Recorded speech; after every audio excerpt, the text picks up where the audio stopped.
Hey, this is Jen, the Holistic Health Boss, your functional diagnostic health practitioner and expert, and I want to talk to you guys about why meditation matters this week. So I never thought that rock climbing would feel anything like meditation, but oddly enough, after my recent experience of rock climbing, I can tell you that they are very, very similar. So as my aunt-in-law pointed out, as we were on this rock climbing family adventure vacation recently, is that rock climbing required a really, really heightened state of mindfulness. Like while your body was hanging on the edge of the cliff, you certainly were not, I was not concerned about what emails needed to be sent, what kind of work I needed to do, or the long laundry list of other to-do items on my list, and I'm sure that you wouldn't be either. While I was rock climbing, I was 100% in my body and mindful about what was going on with me and in that moment. And this is exactly what meditation actually feels like. Meditation is a place for us to escape, the chaos that might be swirling around us. It's a place for us to get into a restorative and relaxed type of place for our body, and it's an avenue for actually healing to be able to happen. In our fast-paced and modern world, our sense of mindfulness has essentially gone out the window. We mindlessly eat and react to situations rather than being present and proactive. We act quickly without thinking it through and then later regret our decisions.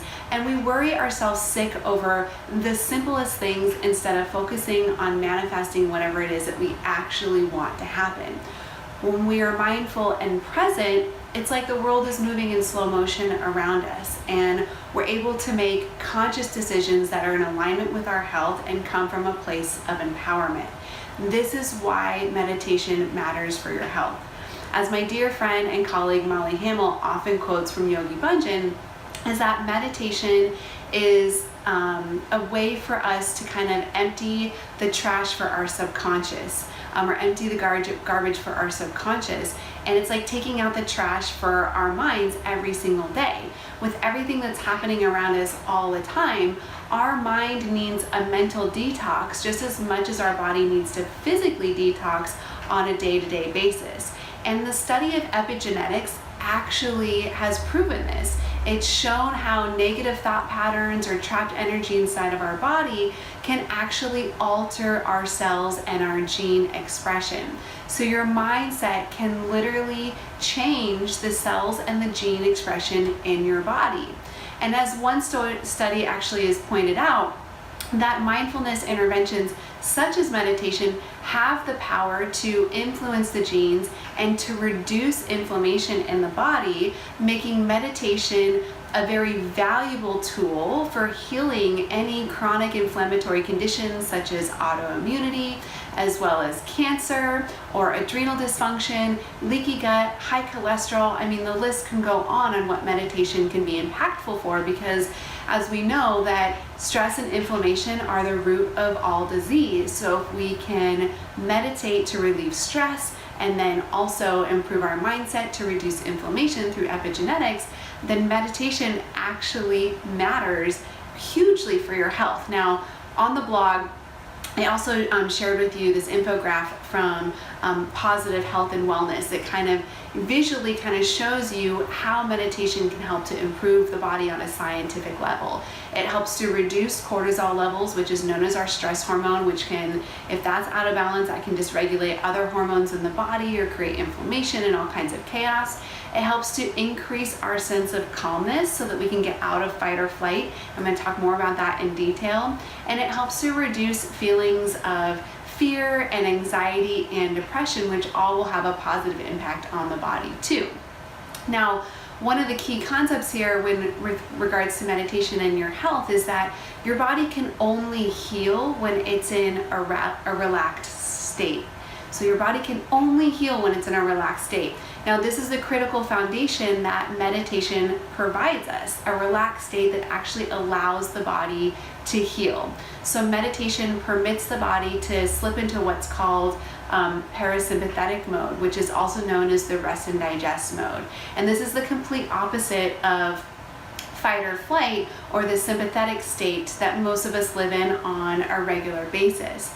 You know, we're in fight or flight most of the time because of all of the demands, the stress that's out there in our world, like in our jobs, in our family, in our life, that's constantly creating this burden of stress in our body that's triggering the fight or flight response.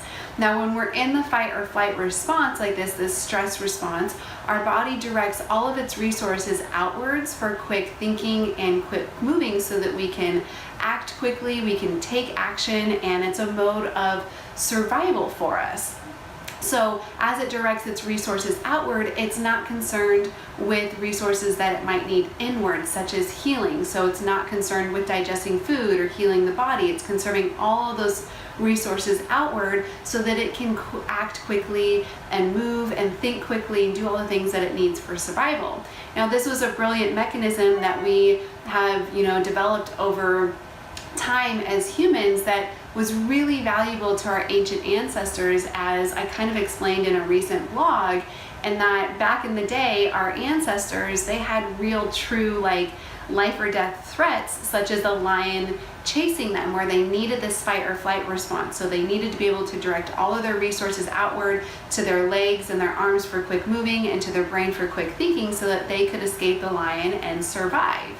And while we don't confront lions on our day-to-day, on a physiological level, our body responds to stress in the exact same way. So whether it's traffic, crappy coworkers, relationship challenges, your body still reacts to that as if there was a lion chasing you, and it triggers that fight or flight response. So all of those resources are directed outwards, and then the body cannot heal and digest in the way that it needs to.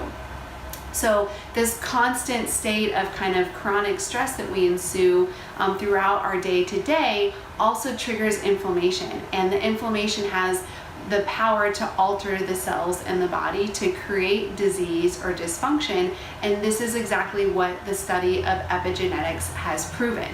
So when we slow down and we adopt the deep rhythmic breathing patterns, usually associated with relaxation techniques like meditation, we're able to flip the switch in our brain, and the body recognizes the changes in breathing and recognizes the changes in our thought patterns, and it turns off the fight or flight response and it goes into that parasympathetic mode. So this is where we can really let the healing happen. In a parasympathetic state, the body is able to heal. All of its resources are directed inward for restoration and rebalancing to happen. This is where the body is then able to combat inflammation, to repair damaged cells, to prevent or reverse any type of disease or dysfunction. And again, this is what the study of epigenetics has shown us. So meditation is one of the quickest and most effective and accessible ways for you to get yourself into this parasympathetic state. It doesn't require any money or resources, and you can do it literally anywhere. Now, meditation can take on many forms. It can mean sitting in silence, going for long leisurely walks, saying positive affirmations, doing deep breathing. It can even mean rock climbing in certain situations, as I experienced. But the ultimate goal, no matter what type of meditation you're doing, is to simply disconnect from the stress in your life, in your day-to-day, and to let any pent-up energy kind of flow through you, and to free your mind from the vicious cycle of negative thoughts that we tend to get caught up in. So having a daily meditation practice has helped me personally create the space that I needed for my body to heal from Hashimoto's and mold toxicity and estrogen dominance and adrenal dysfunction and leaky gut. And even the passing of my mother. So my meditation practice is pretty solid now. I started out doing it once a day, and now I do meditation twice a day, and I notice such a difference in myself if I miss a couple days of meditation, maybe from traveling, or I don't get to do my meditation routine like I would normally want to. It's something that I crave just as much as I crave water or exercise. My body wants that space to continue to balance and heal. Now on the blog, I've shared with you guys some links to some of my favorite meditation resources. As I mentioned earlier, my dear friend and colleague Molly Hamill, she has some great meditation resources on her website, mollyhamill.com. She has one specifically for releasing fear related to autoimmunity, or helping to heal autoimmunity. One's about healing the gut and the thyroid. All of these are guided. Another one of my great favorite resources is an app called Insight Timer.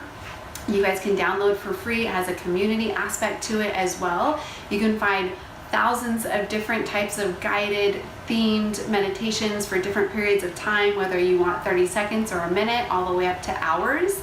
I also really love, if you're new to meditation, or anybody that isn't new to meditation as well, but Deepak Chopra regularly does 21-day meditation challenges, so you can go to his website and check those out.